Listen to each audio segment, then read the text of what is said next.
Hi hello നമസ്തേ. കഫ്ലിസിന്റെ പുതിയൊരു എപ്പിസോഡിലേക്ക് വീണ്ടും ഒരിക്കൽ കൂടി എല്ലാവർക്കും ഹാർദമായ സ്വാഗതം. അപ്പോൾ ഇന്ന് നമ്മൾ വന്നേക്കുന്നത് എന്താണ് മമ്മൂക്കയുടെ ഒരു ഫോട്ടോ വന്നിട്ടുണ്ട്. അതായത് ഒന്ന് രണ്ട് ഫോട്ടോ ആണോ? ഒന്ന് രണ്ട് ഫോട്ടോ വന്നിട്ടുണ്ട്. നമ്മൾ കുറെ നാളായില്ലേ മമ്മൂക്കനെ കണ്ടിട്ട്. അപ്പോൾ എന്താണ് കാര്യം, എങ്ങനെയാണ് കാര്യങ്ങൾ, അതിനുള്ള കാര്യങ്ങളാണ് നമ്മൾ പറയണത്. അപ്പോൾ ആക്ച്വലി എന്താണ് മമ്മൂക്ക ഇപ്പൊ കുറെ നാളുണ്ട് ആ ഗ്യാപ്പ് എടുക്കണം എന്താണ്? പുള്ളിക്ക് വയ്യ. അതായത് കുറെ റൂമറുകൾ വന്നിട്ടുണ്ട്. റൂമറുകൾ ഞാൻ ഒരുപാട് കേട്ട്. അത് പറയേണ്ട കാര്യമില്ല. അത് റൂമറിൽ പറയണ ക്യാൻസർ ആണ് അങ്ങനെയെന്നൊക്കെ രീതിക്കാണ് പറയുന്നത്. പക്ഷെ നമുക്ക് ഉറപ്പുള്ള കാര്യമല്ല എന്താണെന്ന്. അത് ആർക്കെങ്കിലും എന്തെങ്കിലുമൊക്കെ പറയാമല്ലോ. പക്ഷെ എന്താണ് അതൊക്കെ അടുത്തറിയുന്നവർക്ക് അറിയാവൂ സത്യം എന്താണ് ഉള്ളതാണോ. അത് എല്ലാവരും പറയുന്നത് വയറ്റിൽ കുടലില് ക്യാൻസർ എന്നാണ് പറയുന്നത്. ഒരിക്കലും നമ്മൾ പറയുന്നില്ല, അതാ കേട്ട കാര്യമാണ്, ഉറപ്പുള്ള കാര്യമല്ല. റൂമേഴ്സ് പലതും വരുന്നുണ്ട്. അതുപോലെ തന്നെ MNM നമ്മളെ ഷൂട്ട് ചെയ്യുന്ന മഹേഷ് നാരായണ പ്രോജക്റ്റിൽ നിന്ന് ഒരു വലിയ ഗ്യാപ്പാണ് എടുത്തേക്കണത്. ഇപ്പൊ ഷൂട്ടിംഗ് സെറ്റില് വരാറില്ല. ഇപ്പൊ തിരിച്ചു വരുന്നുണ്ടെന്നുള്ള റൂമറും കേൾക്കുന്നുണ്ട്. ആരോഗ്യ പ്രശ്നമുണ്ട്, ആരോഗ്യ പ്രശ്നം തന്നെയാണ്. അപ്പൊ അത് എത്ര വലുതാണോ ചെറുതാണെന്നുള്ള കാര്യം നമുക്ക് അറിഞ്ഞുകൂടാ. ഫോട്ടോ വന്നത് ഷാനി ഷാക്കിയാണ് ഫോട്ടോ എടുത്തേക്കുന്നത്. അതാണ് പുള്ളിയുടെ ഒട്ടുമിക്ക നല്ല പിക്കുകളെല്ലാം പുള്ളിയാണ് എടുത്തേക്കുന്നത്. എല്ലാ ഫോട്ടോസും ട്രെൻഡിങ് ആയിട്ടുള്ള മമ്മൂക്കയുടെ ട്രെൻഡിങ് ആയിട്ടുള്ള എല്ലാ ഫോട്ടോസും എടുത്തേക്കുന്നത്. ആളുടെ പേര് ഷനീഷ് ഷാക്കി. കണ്ടിട്ടുണ്ട്, വേറെ കുറെ സിനിമാ നടന്മാർക്കൊക്കെ എടുത്തിട്ടുണ്ട്. ഇപ്പോ കുറെ നാള് മമ്മൂക്ക ഇല്ല. ഇനി എന്നോട്ട് വരുമെന്ന് നമുക്ക് അറിയത്തില്ല. ഒരു 2-3 മാസമായിട്ടുണ്ടല്ലോ ഗ്യാപ്പ് എടുത്തിട്ട് തന്നെ. ആ 2 മാസം 2 മാസം ആ 2 മാസത്തില് ഒരുപാട് റൂമറുകൾ കേട്ട്. അതുപോലെ ഒരുപാട് ഇങ്ങനെ തിരിച്ചു വരുമെന്ന് ഒരുപാട് ഗ്രൂപ്പുകളിലൊക്കെ വരുന്നുണ്ട്. ഇങ്ങനെ ഉടനെ സിനിമകളിലേക്ക് ഉടനെ തിരിച്ചു വരുന്നതായിരിക്കും. ഏപ്രിൽ 6-ാം തീയതി തൊട്ട് തിരിച്ചു വരുന്നു എന്നൊക്കെ അന്നുണ്ടായിരുന്നു. ഏപ്രിൽ 6 മെയ് 6 എന്തോണ്, മെയ് 6 തിരിച്ച് MNM വരുന്നു എന്ന് പറയുന്നത്. പക്ഷെ വന്നില്ല. ഇടയ്ക്ക് വന്ന് എന്തൊക്കെയോ കുറച്ച് ഭാഗം ഷൂട്ട് ചെയ്തിട്ട് പിന്നെയും പോകും, പിന്നെ വരും. പുള്ളിക്ക് അത്രയ്ക്ക് വയ്യ, അത് ശരിയാണ്. അന്ന് പക്ഷെ ആ ടൈമില് ആദ്യം പോയ സമയത്ത് ക്ലൈമറ്റിന്റെ പ്രശ്നം കൊണ്ടാണ് പോയെന്നുള്ളൊരു ഇതായിരുന്നു നമുക്ക് പുറത്ത് കിട്ടിയ ന്യൂസ്. അത് കൂടാതെ തന്നെ പലതിലും സോഷ്യൽ മീഡിയയിലേക്ക് വ്യാപകമായിട്ട് വന്നതായിരുന്നു മറ്റേ ക്യാൻസർ ആണെന്നൊക്കെ ഉള്ള അസുഖങ്ങൾ. ഇതിനിടയ്ക്ക് ഇത്രയും ഡയറ്റ് നോക്കുന്ന ആളാണ്, ഇത്രയും എക്സർസൈസ് ചെയ്യുന്ന ആളാണ്. അതാണ് ഇപ്പം ഒന്നും വരാതിരിക്കടാ എന്ന് പറയുമ്പോ നമുക്ക് എന്താണ് മനുഷ്യന്റെ കാര്യം. എന്നാലും പക്ഷെ പുള്ളിയെ സംബന്ധിച്ചിടത്തോളം അങ്ങനെ ഒരു ഭീകരാവസ്ഥയിലേക്ക് പോവില്ലെന്നാണ് ഒരു വിശ്വാസം.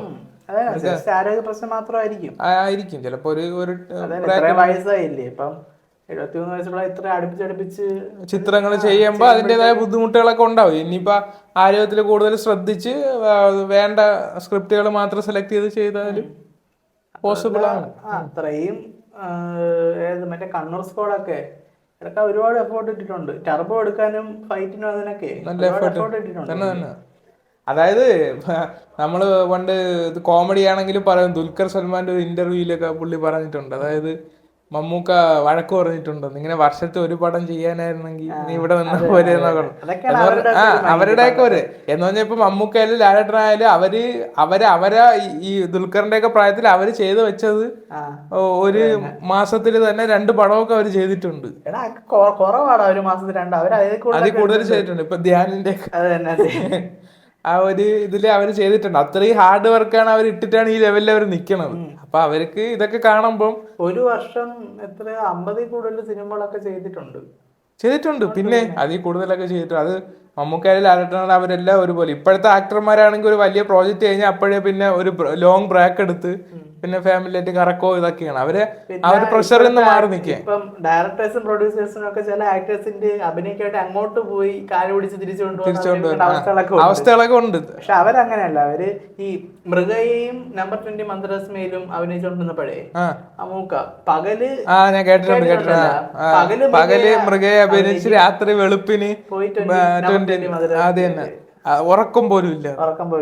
അത് മമ്മൂക്ക തന്നെ പറഞ്ഞിട്ടുണ്ട്. മറ്റേ ഈ നസീറിന്റെ ഒക്കെ സമയത്തെ ആ കാലഘട്ടത്തിൽ ഇവരെല്ലാം സ്റ്റുഡിയോയില് അല്ല, ഈ പകൽ സമയത്ത് നമ്മളെ ഔട്ട്ഡോർ ഷൂട്ടിങ് വരും. അതുപോലെ രാത്രിയാണ് ഇവർക്ക് ഈ ഇൻഡോർ ഷൂട്ട്, അതായത് ഈ സ്റ്റുഡിയോ ഓപ്പൺ ആയി കിട്ടണത് രാത്രി സമയമാണ്. അപ്പൊ ഇവര് ഔട്ട്ഡോർ ഷൂട്ടിങ്ങും കഴിഞ്ഞ് അകത്ത് സ്റ്റുഡിയോ റെഡി ആവണം കുറച്ച് സമയമൊക്കെ ആയിരിക്കും ഉറങ്ങിയിട്ടൊക്കെ അത്രയും തീവ്രമായിട്ട് അഭിനയിച്ച അവരാണ് നസീറും ആ ലെവലിൽ നിന്ന് മാറി ഇപ്പൊ മമ്മൂട്ടി മോഹൻലാൽ വരുമ്പോ അവർ അത്രയും ഹാർഡ് വർക്ക് ഇട്ടിട്ടാണ് ഈ ലെവലിൽ നിൽക്കണം. അപ്പൊ ഓരോ കാലഘട്ടം എന്ന് പറയുമ്പോൾ ആൾക്ക് മടിയായിക്കൊണ്ടിരിക്കുകയാണ് എന്ന് പറഞ്ഞാൽ ഒരു പടം കഴിഞ്ഞാൽ ഒരു ആത്മാർത്ഥത കുറവ് അത് തന്നെ മറ്റുള്ളവർക്ക് അവർക്ക് അത് തന്നെയാണ് അവരുടെ ജീവിതം. അത് തന്നെ അവര് അതിനു വേണ്ടി എന്തെല്ലാം കാര്യങ്ങൾ സാക്രിഫൈസ്. നമുക്ക് ചില സിനിമയ്ക്ക് ഡബ് ചെയ്യുമ്പോ ബാസ് ശബ്ദത്തിന് വേണ്ടി വെളുപ്പിന് ഞാൻ കേട്ടിട്ടുണ്ട്. പുള്ളി തന്നെ തമാശ വെളുപ്പിനൊക്കെ എണീറ്റിട്ടുണ്ട് എന്നാലേ അറിയാൻ പറ്റുള്ളൂ എന്നൊക്കെ ചോദിച്ചു. മറ്റേ നമ്മളെ ഒരു വടക്കൻ വീരഗാഥ ബാസ് ശബ്ദത്തിന് വേണ്ടി വെളുപ്പിന് പോയി ഷൂട്ട് ചെയ്ത് അതാണ് ഡെഡിക്കേഷൻ. അതൊന്നും പലർക്കും ഇല്ല. അതുകൊണ്ടാണ് അതില്ല. അത് ചെയ്യാന്നിട്ട് പലരും പിന്നെ ഈ ലെവലിൽ വന്നില്ല എന്ന് പറഞ്ഞിട്ട് കാര്യമില്ല. അത് ഹാർഡ് വർക്ക് ഇടണം. പക്ഷെ എനിക്ക് തോന്നുന്നു ആ ഒരു യൂത്ത് എന്ന് പറയാൻ പറ്റില്ല, ആ ഒരു ലെവലിൽ അത്രയും ഹാർഡ് വർക്ക് ഇടണം എനിക്ക് തോന്നുന്നു പൃഥ്വിരാജ് മാത്രമേ കാണുള്ളൂ. അത്രയും സ്ട്രെയിനും ഇതൊക്കെ എടുത്ത് പുള്ളി ദിലീപ് എടുക്കുന്നുണ്ട്. അവരെ അവരൊക്കെ ആ ഒരു കാലത്തുള്ളവരാണ്, അവർക്കത് അറിയാം, അവരതുമായിട്ട് യൂസ്ഡ് ആണ്. പക്ഷെ ഇപ്പോഴത്തെ പയ്യന്മാര് അത്ര അതൊരു ഇതല്ല. അതിനുള്ള ഇപ്പൊ കൊറേ ആൾക്ക് ശേഷം ഫോട്ടോ കണ്ടപ്പോ ഒരു സന്തോഷമുണ്ട്. വോക്ക് സ്ക്രീനിൽ വന്നിട്ടില്ല. ഇടയ്ക്ക് എപ്പോഴൊക്കെയോ ഈ ഫംഗ്ഷനോ അതിനൊക്കെ പോവാറുണ്ടല്ലോ. പക്ഷെ ഈ ഒരു കാലയളവിന്റെ ഇടയ്ക്ക് അങ്ങനെ ഒന്നും പോയിട്ടില്ലായിരുന്നു. കൊറേ ആൾക്ക് ശേഷമാണ് ഇപ്പൊ ഇങ്ങനത്തെ ഒരു ഫോട്ടോ വന്നത്. അപ്പം എന്തായാലും ഇനി വരുമ്പോ നല്ല ഒരു കംബാക്ക് ആയിരിക്കും. അതായത് നല്ല ഇപ്പൊ എന്തായാലും ലുക്കിലാണ്, നല്ല ഷേവ് ഒക്കെ ചെയ്ത് ലുക്കിലാണ്.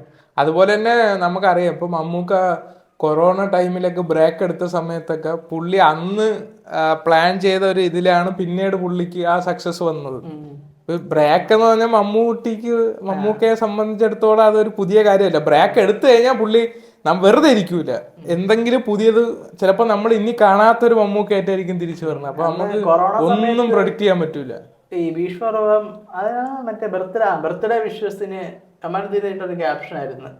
ഈ എന്താണ് ഭക്ഷണം നോക്കി ഇരിക്കുമ്പോഴത്തേക്കും സിംഹത്തിന് ഗ്ലാമർ കൂടും എന്ന് പറഞ്ഞിട്ടൊരു ക്യാപ്ഷൻ ഫോട്ടോ പോസ്റ്റ് ചെയ്തത്. അതുപോലെ ആ ഒരു ഗ്ലാമറിൽ ഇപ്പൊ ഇരിപ്പുണ്ട്. നമുക്കറിയാലോ ഈ കളങ്കാവിൽ ഇറങ്ങുമ്പോ എന്തായാലും ഒരു ഭയങ്കര എല്ലാരും ഞെട്ടിക്കുന്ന സിനിമയാണെന്ന് ഉറപ്പാണ്.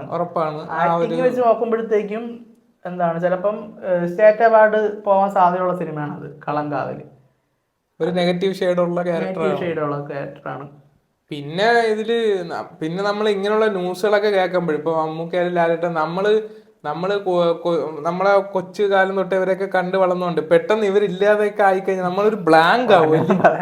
അത് തന്നെ നമുക്ക് പറയുമ്പോ തന്നെ നമുക്കൊരു വിഷമമാണ്, പെട്ടെന്നൊരു ബ്ലാങ്ക് ആവും. അത് തന്നെ ഈ ഒരു ന്യൂസ് റൂമർ ആയിരിക്കും അല്ലായിരിക്കാം, ഇങ്ങനെ ഒരു മമ്മൂക്കയ്ക്ക് ഇങ്ങനത്തെ ഒരു അസുഖം ഉണ്ട് എന്ന് കേട്ടപ്പോഴേ ഞാൻ നല്ല വിഷമിച്ച്.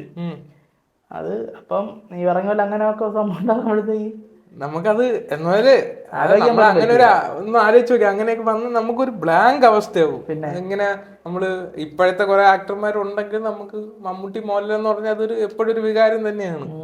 അതൊക്കെ ഇപ്പൊ അതിനെപ്പറ്റി ആലോചിക്കണം. നമുക്കിപ്പോ നല്ലപോലെ അങ്ങ് എല്ലാവരും പടങ്ങളൊക്കെ ഇറങ്ങട്ടെ. ഇപ്പോ എന്താണ് എല്ലാവർക്കും നല്ല ആരോഗ്യത്തോടെ തന്നെ ഇരിക്കട്ടെ. അപ്പൊ അതൊക്കെയാണ് കാര്യങ്ങൾ. അപ്പൊ മമ്മൂട്ടിയുടെ ഒരു പുതിയ ചിത്രത്തിനായി നമ്മൾ വെയിറ്റ് ചെയ്യുന്നു. അപ്പൊ മമ്മൂക്കയുടെ പുതിയ വിശേഷങ്ങളുമായി ഞങ്ങൾ ഉടനെ വരാം. മമ്മൂക്കയുടെ പുതിയ വിശേഷങ്ങൾ മമ്മൂട്ടിയുടെ അടുത്ത പുതിയ വിശേഷങ്ങളുമായി ഞങ്ങൾ ഉടനെ വരാം. Until then,